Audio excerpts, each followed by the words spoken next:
أعوذ بالله من الشيطان الرجيم بسم الله الرحمن الرحيم الحمد لله رب العالمين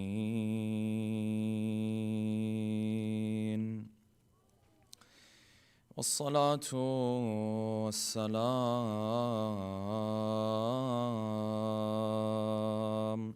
على سيدنا ونبينا وحبيب قلوبنا وشفيع ذنوبنا وطبيب نفوسنا أبي القاسم محمد اللهم صل على محمد وعلى أهل بيته الطيبين الطاهرين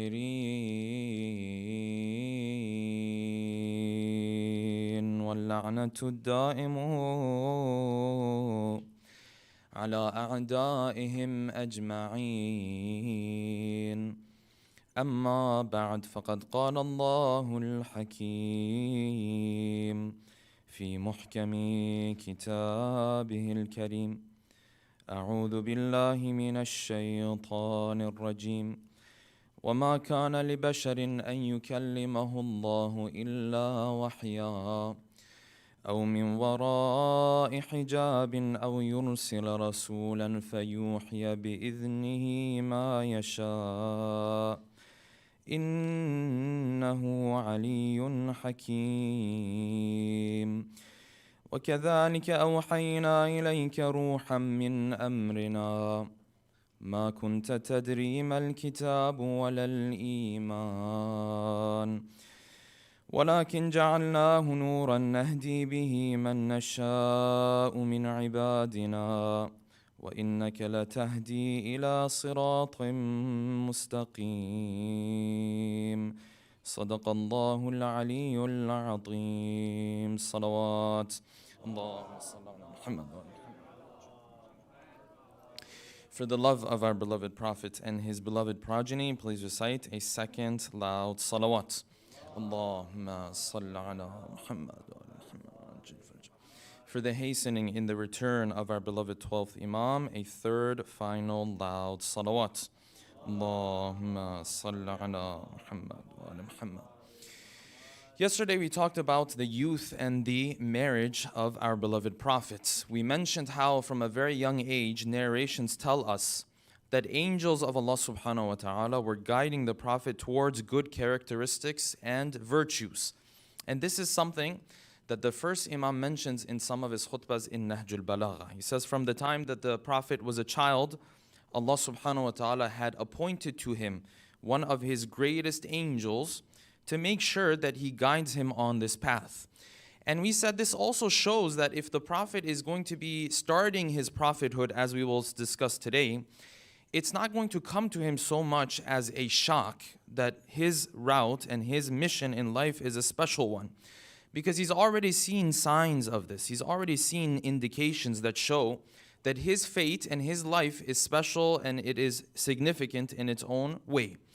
And amongst those stories we mentioned are stories that at the young age where the Prophet was going to play, and he wanted to play like the other kids were playing, there were angels who were guiding him in that field as to what he's supposed to do, what he's not supposed to do. When he wanted to go and be a part of gatherings where entertainment was happening, partying was happening, so on and so forth, the narration said that he went and he fell asleep and he couldn't really even be a part of it. And so from a young age, he knew very well that this is Allah subhanahu wa ta'ala who's guiding him on this path.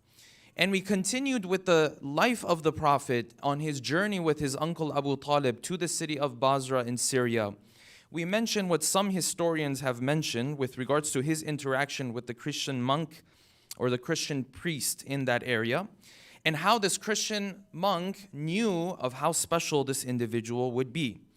And we mentioned, and I mentioned this disclaimer again, that this story that we mentioned yesterday, there are some forms of it in history that are definitely made up and definitely problematic. So what we had discussed It's a little bit more of an acceptable format of that story. Otherwise, there are formats in which the Prophet is then sent back with Abu Bakr and Bilal. This obviously does not make sense because the first caliph and Bilal at that point would be young individuals. They would be children themselves, and hence it wouldn't make sense for them to be sent back with the Prophet to take care of him and to make sure he's safe going back to the city of Mecca. The real life of the Prophet and the later developments of the life of the Prophet started to take place from his second trip to Syria, and that was because his uncle suggested to him, based on this opinion, that he is to partner with Khadija in terms of his business trips and to take the wealth of Khadija and work with the wealth of Khadija. And he did so, and through this interaction and through the trust that Khadija built with the Prophet, then the idea of marriage came into the picture. And we know what Khadija said when this marriage was happening, that she turned to Abu Talib and said, Abu Talib, it's true that you wanted to take on paying the dowry of Muhammad, but in fact you don't need to do so. I myself will take on the dowry of myself, essentially. And Abu Talib gave that famous response to those of Quraysh who opposed to this idea. Now the Prophet is living his life with Khadija, and this is where essentially we brought our talk yesterday to an end. Tonight, inshallah, we'll continue with this topic by posing the following questions. Number one, how did the Prophet care for two individuals who were not his own children, but cared for them just like they were his own children? And who were these two individuals? Number two, is it true that when the prophethood of the Prophet began, and when the initial revelation had begun, that the Prophet had no idea what was happening and that he was lost in those moments? Was it a chaotic experience for the Prophet or not? Number three, what are the different forms of revelation that Allah subhanahu wa ta'ala uses to send revelation to his Prophet? And how would the Prophet react with each of these different forms of revelation? Number four, was the propagation of the Prophet in the first 3 years, was it private or was it secretive? And what's the difference between these two? Anyways, number five, who were the first converts to the religion and the faith of Islam? And number six, and finally, what did the mushrikeen say and the relatives of the Prophet say when they were walking away from this gathering known as Ashiratul Aqrabin? Tonight, inshallah, we'll delve into these 6 questions with a loud salawat ala Muhammadin wa ali Muhammad.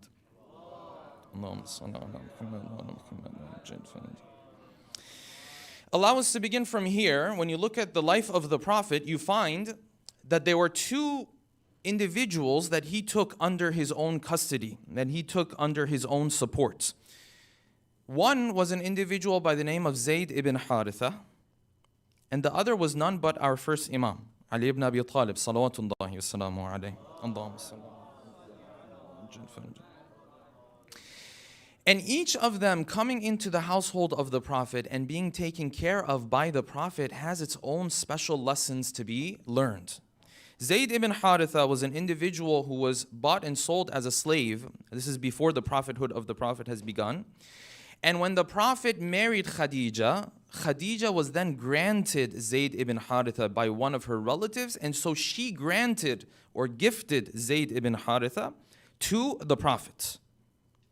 And this is where the story of Zayd ibn Haritha and the Prophet begins, because from this point onwards, you will see that Zayd ibn Haritha is growing up or is being taken care of in the household of the Prophet, but he will never want to separate himself from the Prophet. And in this is a huge lesson for all of us.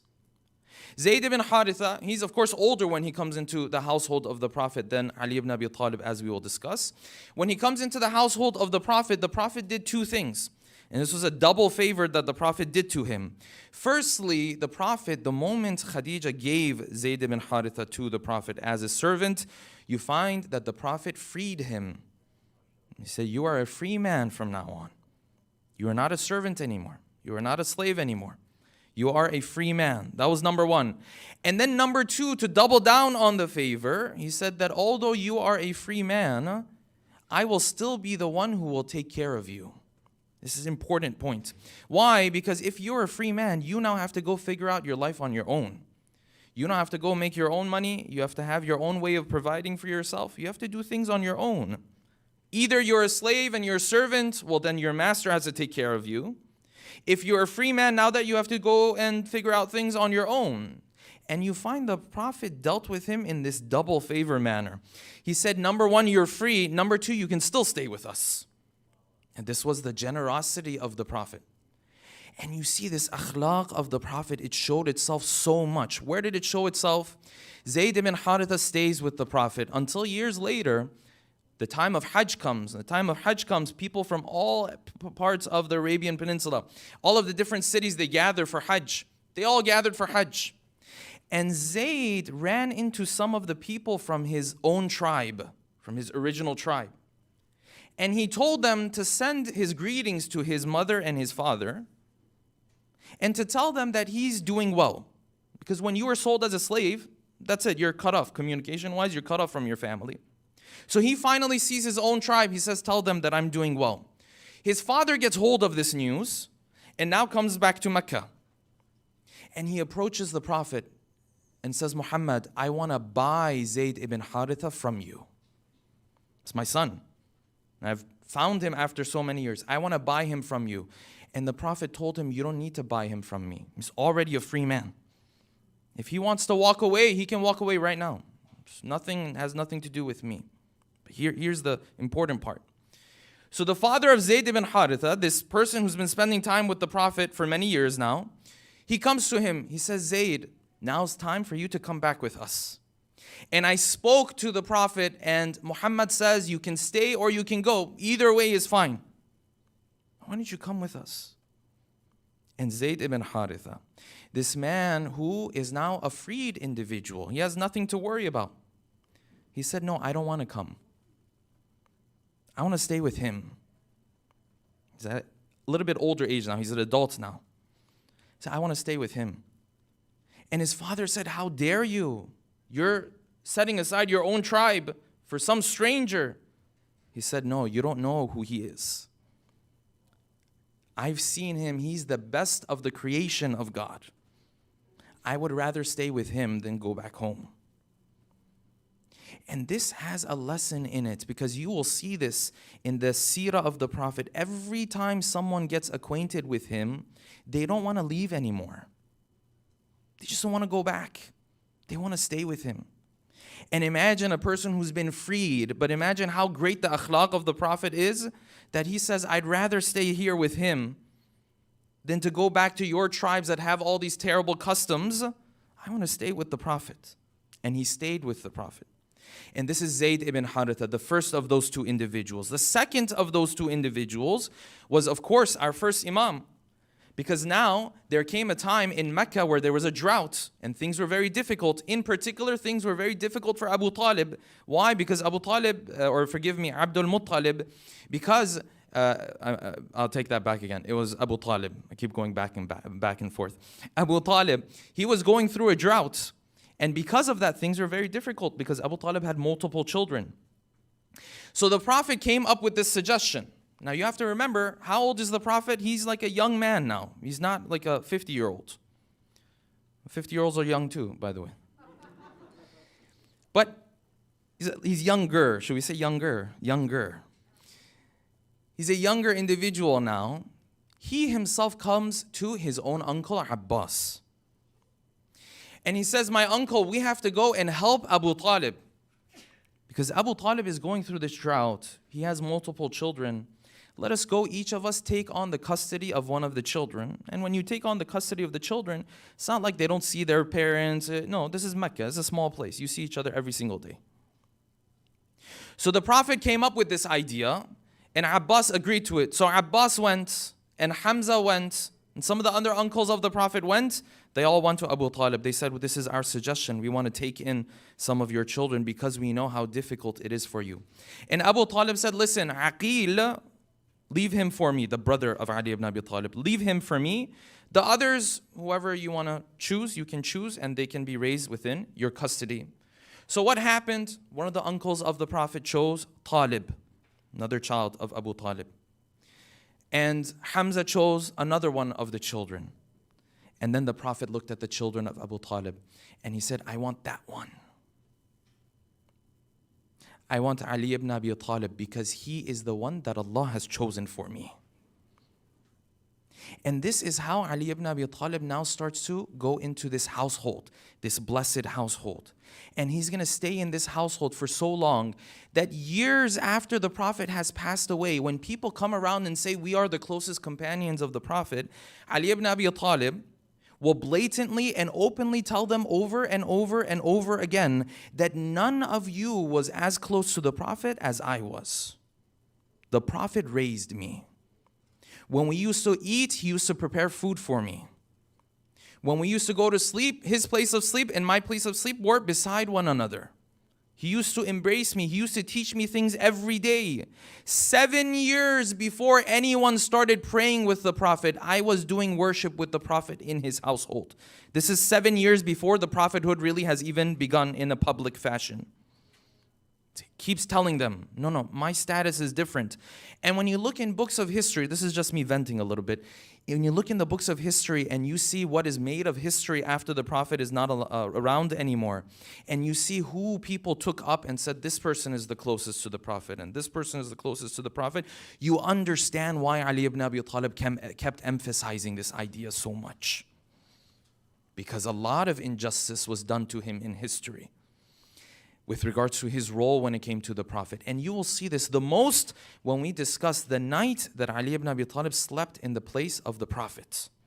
When the Prophet went for his hijrah.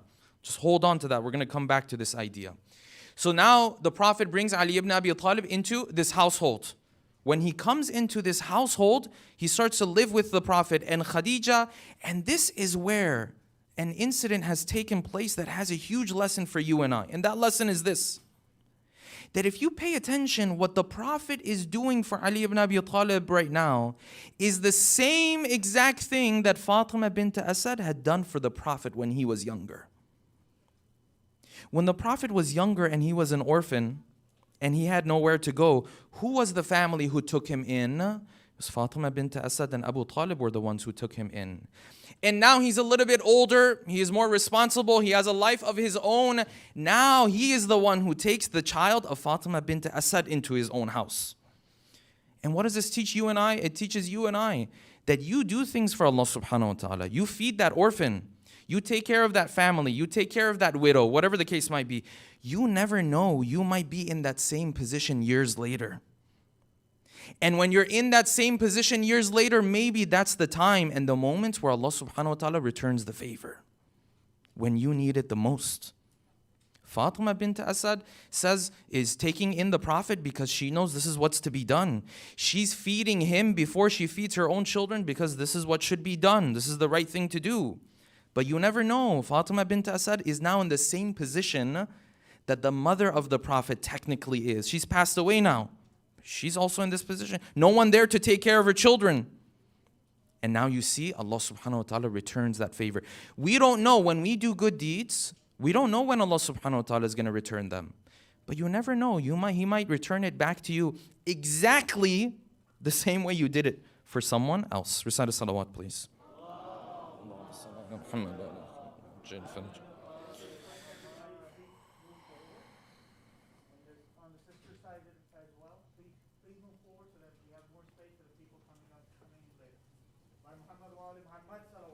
اللهم صل على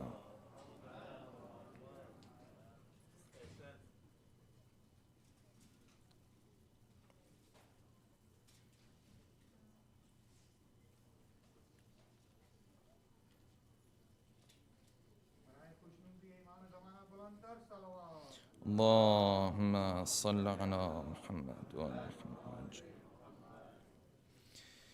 If we can recite one more salawat, please.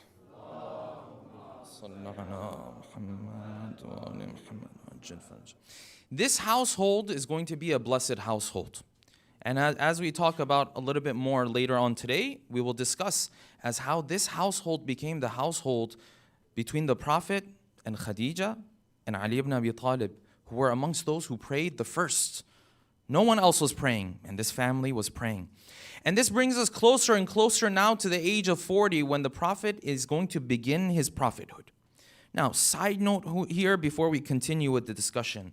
What does it mean when we say the Prophet is going to begin his prophethood? There's long discussions about this. Was the prophet a prophet at the time of his birth? Was a prophet before he even came into this world? This is a long and deep discussion, and one that needs philosophical foundations for us to discuss. But to make a long story short, they say the prophet has two different levels of existence. It's a higher level of existence, and he has a materialistic level of existence. At the materialistic level of existence, he is not born, and then he's born, and he's the one who came after all of the prophets. He's the last prophet, so on and so forth. At a higher level of existence, no. He's the one who's a prophet before all of the prophets are even created. And this is because a number of narrations that we have within our school of thought, there's an abundance of them, but even in the Sunni school of thought, that the prophet said that I was a prophet, kuntu nabiyyan, وَآدَمُ بَيْنَ الْمَاءِ وَالطِّينِ, and that Adam was still being created. And the narration is narrated in a number of different ways. This is a long discussion. I just don't want to go down this route because it's an irfani discussion, philosophical discussion, theological discussion, and one that is going to take too much of our time in reality. But let's keep that as a side note. When we say the prophethood of the prophet is about to begin, he didn't know this and now he knows this, it seems as though we are referring more to the physical and the materialistic level of his existence. That existence that wasn't there before, and then he's born because of Amina and he's brought into this world, and so on and so forth. There is a deeper way of looking at his existence, one that we don't have time to go into right now. Nonetheless, the Prophet is now he is going to this cave known as the cave of Hira. And when he's going to this cave of Hira, of course the isolation is helpful. He's looking at the people of his time, and he realizes, first of all, that something special is going to happen to him eventually. He already knows this from his childhood. And he also sees the customs that these people have. And he sits and he worships Allah subhanahu wa ta'ala. How was he worshiping Allah subhanahu wa ta'ala? In what form, we really don't know. But some form of worship was happening. And this is where the first revelation is going to now be sent down upon the Prophet. And this is where you will find a big contrast between what the Shia school of thought is going to say about this and what the Sunni school of thought is going to say about this. Based on our narrations, when the Prophet is receiving this first revelation, first of all, it doesn't come to him as a shock. It doesn't come to him as a surprise. No, he already has inspirations from Allah subhanahu wa ta'ala. But this time in the cave of Hira, Allah subhanahu wa ta'ala opens the doors to the heavens, and now the angels come down to him. And some of these angels approach him and give him the news that he is going to be a prophet now. And based on this narration, they tell him to recite. And he says, what should I recite? And he says, the angel says, recite اقرأ بسم ربك الذي خلق. He receives these first couple verses of revelation, and then he starts to head out of the cave of Hira. And in these moments, he is happy on one side of the story. He is worried on the other side, worried not because he doesn't know what's happening, worried because he knows his people will not believe him. Because he knows people, they will reject his message.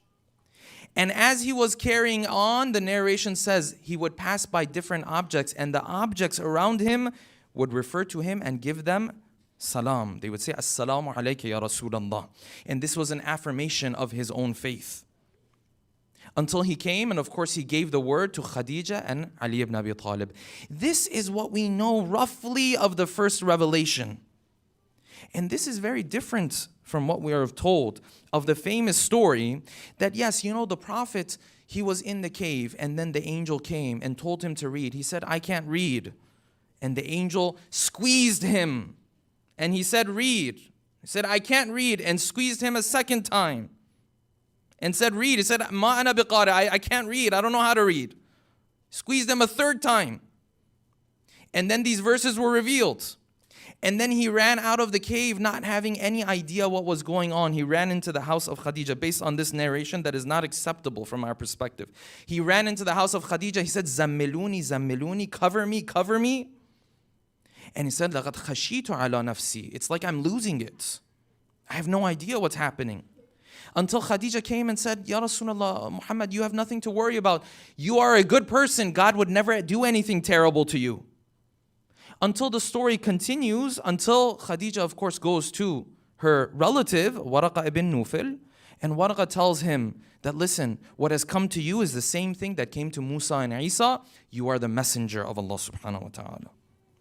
And of course, Waraqa ibn Nufil, he's not a Muslim. Islam is just starting out now. He's a Christian. But he knows that the Prophet is now a prophet. And this story has a number of theological issues with it. Firstly, and probably the most important, is this: how is it that the Prophet himself doesn't even know that he's being chosen as a prophet? Whereas we have narrations that before this moment came in the cave of Hira, the Prophet used to have dreams that were so clear, the next day the events of those dreams would take place. And this happened for 6 months. Meaning he used to see dreams that would turn into reality immediately afterwards. He already knows something special is going on. This is number one. Second objection we have: why is it that the narrations say this happened for a second time and he was frightened the second time as well? He saw Jibreel this time in the complete form, and it was so scary for him, he ran again and he said, Zammiluni, Zammiluni. This is in Bukhari. Why the second time? First time, even if we accept. Second time, he should already know what's happening now. This is number two. Number three, why is the Prophet being asked to read if he really can't read? And the narration that we shared said read. He said, what should I read? And he said, I can't read. He said, recite. What should I recite? This is what you should recite. No, read. This one makes it a little unlikely. And number four, and the most important of all, why is the Prophet so frightened? In our narrations, the sixth Imam was asked about this. He said, how is it that when a messenger of God, the revelation is sent to him, how is it that he knows this is divine inspiration and not inspiration from some jinn or some shaitan or something like that? And the sixth Imam responded, he said, because when Allah subhanahu wa ta'ala sends revelation, he sends with it as-sakinatu wal-waqar. He sends with it peace and tranquility. And this idea of the Prophet being frightened is even bigger of an objection. Why? Because when you look at the different forms of revelation, you find the form of revelation where the angel would come to the Prophet and speak to him was actually one of the easier ways for the Prophet to accept revelation. It's 3 different forms of revelation that was sent to the prophets. Sometimes Allah subhanahu wa ta'ala will send a message directly. He would communicate directly. This was heavy. This was difficult. This is now you're connecting with Allah subhanahu wa ta'ala directly. Your existence, the existence of Allah subhanahu wa ta'ala, it's a big difference. This was very difficult. There were times where Allah subhanahu wa ta'ala would speak to the Prophet through somebody or something, not the angel, through something else. Like he spoke to Musa alayhi salam through the burning bush. And then there were times where Allah subhanahu wa ta'ala would speak to the Prophet through the angel Jibreel. And this third one is actually the easiest of the ways for the Prophet to receive revelation. The first one, when verses of Quran were revealed and there was no intermediary individual. He's receiving this divine inspiration directly. The narration that says the Prophet would have an out-of-body experience. And it was almost as if he would black out and he would faint. And the narration says when verses of the Quran were revealed, even though it was summertime, when it was revealed in this format, in the first format, it was so heavy that he would start to sweat profusely. And that he was riding on the camel and the camel could not even move forward anymore. And that the stomach of the camel would come down near the ground. This is the weightiness of this connection, of this relationship. And this, by the way, shows us that these verses of the Quran that we read, and we say, it's just Quran. Bismillah ar-Rahman ar-Rahim, Alhamdulillah, ar-Rahman ar-Rahim, Maliki Yawmiddin. These things we recite. These are heavy things. These are weighty things. These same verses, when they're coming down upon the Prophet, it's like his physical body cannot even take it. He knows what's happening. He's not lost. He's not confused. He's also not frightened. No, it's just the heaviness of the moment. This is when revelation is sent to him directly. But when Jibreel used to come to him, was he this frightened? No, the opposite of it. And the sixth Imam, Al-Imam Sadiq salawatullahi alayhi, was asked, one more salawat if we can move forward, please. Allahumma salli ala Muhammad.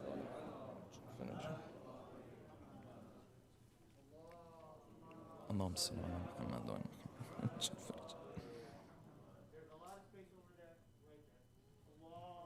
اللهم صل على محمد وعلى محمد وعجل فرجه.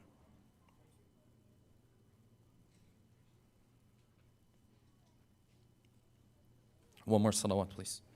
اللهم صل على محمد وعلى محمد وعجل. So when they asked the sixth Imam with regards to the type of revelation that the Prophet used to receive, his companion asked him, he asked him about those moments where the Prophet used to faint, have this out-of-body experience. Again, not frightened, not confused. No, just the heaviness of the moment. He asked the sixth Imam, he said, is it true that the Prophet used to faint like this when revelation was sent upon him, when Jibreel used to come to him? The Imam said, no. He said, no, this is not for when Jibreel used to come to him. When Jibreel used to come to the Prophet, he used to sit in front of him the way a servant sits in front of his master. This is how Jibreel used to come to the Prophet. Not this idea that he saw Jibreel in the skies and then he started so frightened, he ran in the house and he said, cover me, cover me. These two schools of thought within Islam have a very different understanding of what the first revelation looked like. It continues like this, and the Prophet now brings the message, of course, to his immediate household. And in this household, of course, are these same individuals we were talking about. There's Ali, there's Khadija, there's Zayd ibn Haritha, and of course himself. And when he brings this message to these individuals, we read in history that the first female to convert was none but Khadija, and the first male to convert was none but our first Imam. And in history, it's very interesting and it's really painful in reality. When it comes to the first Imam, they say he was a child. So, his belief was not a real belief. He was a child. And hence the first man to believe in the Prophet was somebody else. He was the first child to believe in the Prophet. The first man was somebody else. And it's very, very interesting because while the Prophet is in Mecca and while Ali ibn Abi Talib is very young now, maybe 11, 12, 13 probably, somehow, some way, the Prophet keeps tasking this child with a lot of the things he needs to get done, including bringing some of the other converts to the religion of Islam. When Abu Dhar comes to Mecca and he needs a place to stay, it's Ali ibn Abi Talib who goes and guides him, and tells him, listen, you can come to our house. And when Abu Dhar is sitting there and is not speaking about why he has come to Mecca, it's Ali ibn Abi Talib who says, why have you come to Mecca? And when Abu Dhar wants to find out if this messenger really, what he's carrying with himself is the truth or not, Ali ibn Abi Talib tells him, come with me. This is the 12-year-old child who has no idea what he's doing, na'udhu billah? No. This Ali ibn Abi Talib is the first. And this household was such a strong and blessed household that others who used to come and see this household, they used to sit and just be astonished at this household. And amongst them is an individual by the name of Afif, who used to go on business trips. He says, I came to the house of the uncle of the Prophet in Mecca. And I looked from the house of the Prophet upon the Kaaba.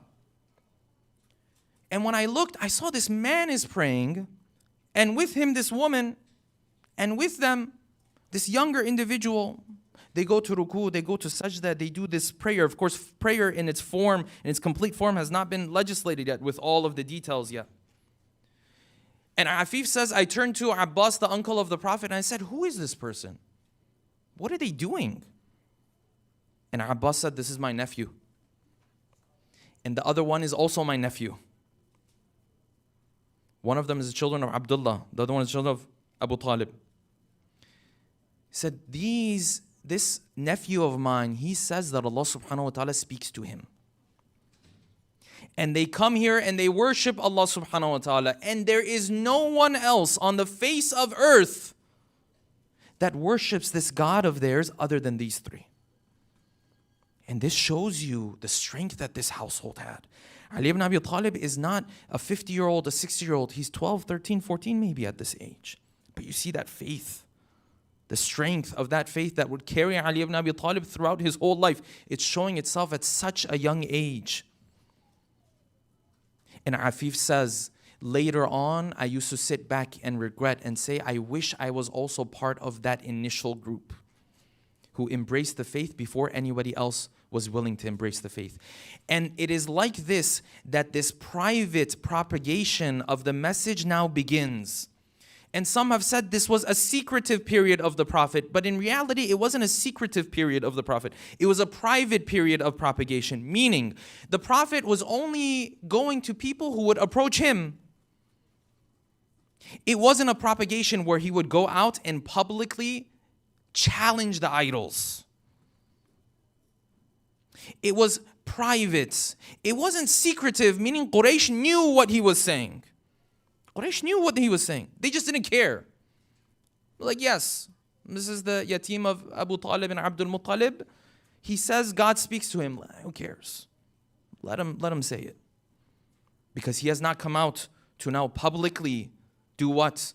Challenge these idols yet. Who cares? And so it wasn't so much of a secretive period. It was a private period, meaning that the Prophet was only calling people that were just close to him. And if Quraysh already knew about it, well, that's fine. They also know about it. Doesn't bother them, doesn't bother him either. Maybe now and then they would come make fun of him a little bit, whatever the case may be. It wasn't a serious problem yet.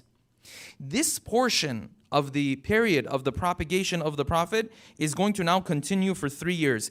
And it is within these 3 years that key individuals are now going to embrace the faith. Amongst them was not but Abu Dhar that we mentioned already, and Zayd ibn Haritha. And historians have mentioned a number of others who embraced the faith during this time, until the time came where Allah subhanahu wa ta'ala now told the Prophet, now you have to make the propagation open.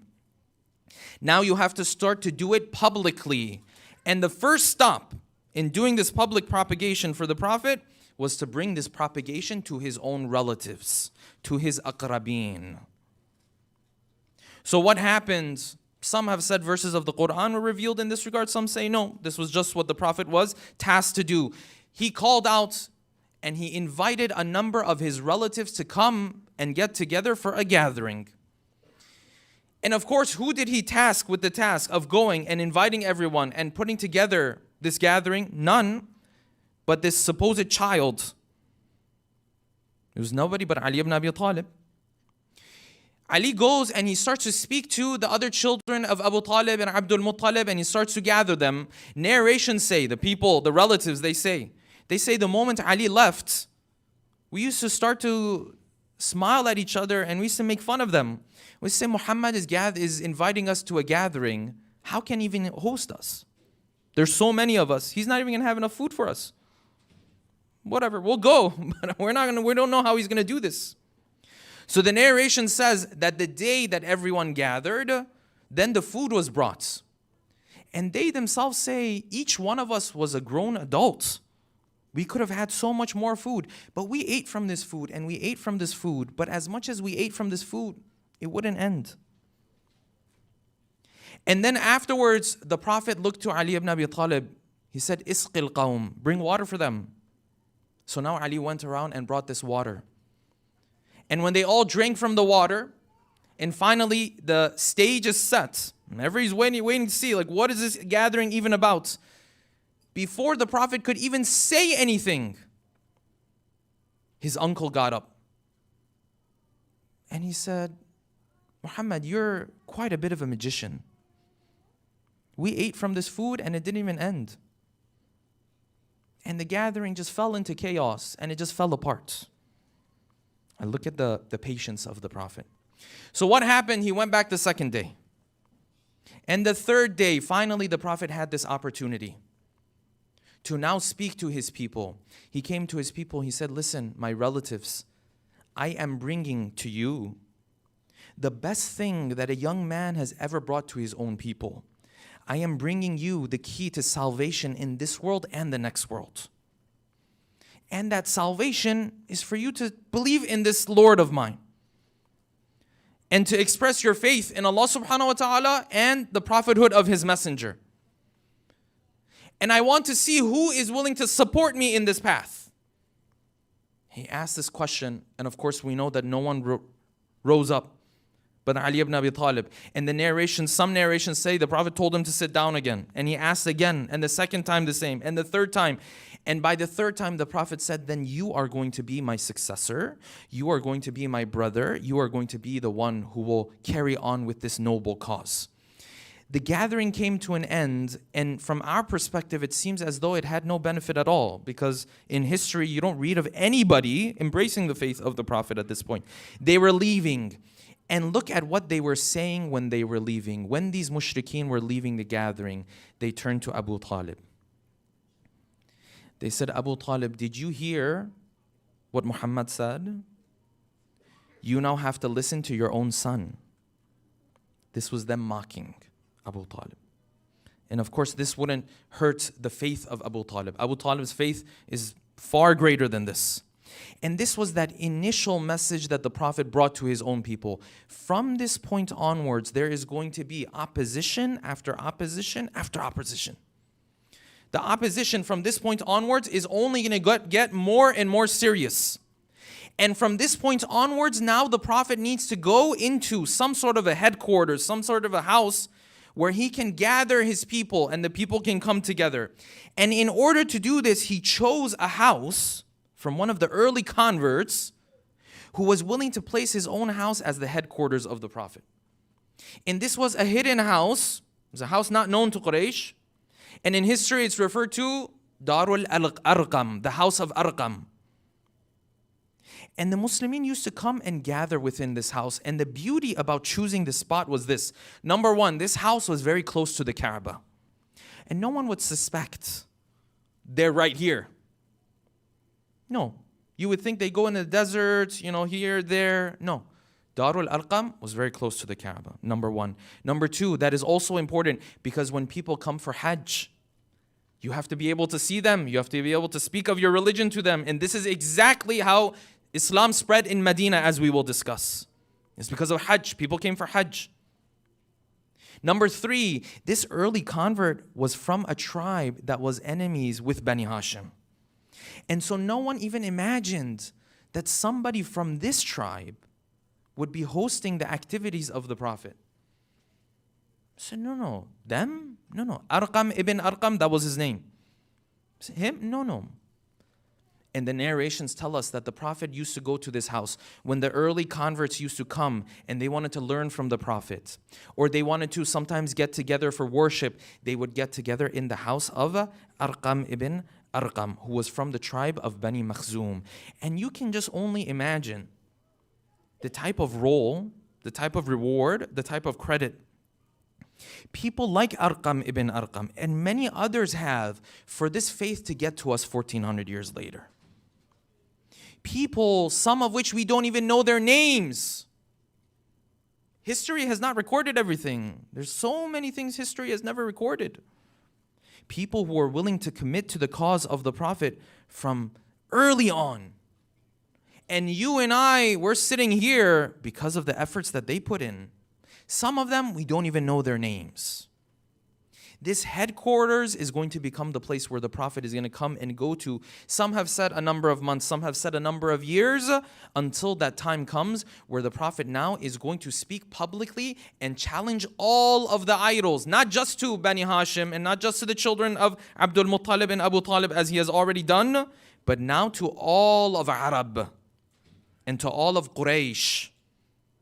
And when that begins, that opens a new chapter of the resistance and a new chapter of torture and persecution that is going to come the way of the Muslims. We'll end our talk here tonight, inshallah.